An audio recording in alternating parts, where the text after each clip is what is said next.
आज 10 ज़ुल्हज के दिन ये एक तस्वीर पढ़कर मौजज़ा देख लो। इंशाअल्लाह आपके घर का बच्चा बच्चा करोड़पति बन जाएगा। बेशक आज़मा लीजिए। मेरी बहन और भाइयों, अगर आप परेशान हैं, घर में बहुत ज़्यादा गुर्बत है, घर में बहुत ज़्यादा रिज़्क़ में तंगी है, घर में बहुत ज़्यादा गरीबी है, तो आज के दिन ये एक तस्वीर पढ़ लीजिए। यकीन कीजिए अल्लाह पाक इतना नवाजेंगे कि आप खुद देखकर हैरान हो जाएंगे। आपके घर में रखने की जगह जो है वो कम पड़ जाएगी। आपने करना ये कि आज के दिन 10 ज़िलहज के दिन आपने चलते फिरते उठते बैठते तस्बीह पढ़नी है। अल्लाहु अकबर ला इलाहा इल्लल्लाहु वल्लाहु अकबर वलिल्लाहिल हम्द।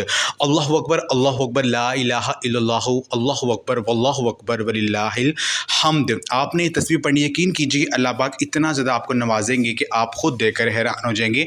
आप घर से हर तरह के रिज़्क़ की तंगी दूर हो जाएगी, घर के माली हालात बेहतर हो जाएंगे। तो आपने चलते फिरते इस तस्बीह को पढ़ना है। यकीन कीजिए अल्लाह पाक मौज़ा दिखाएंगे।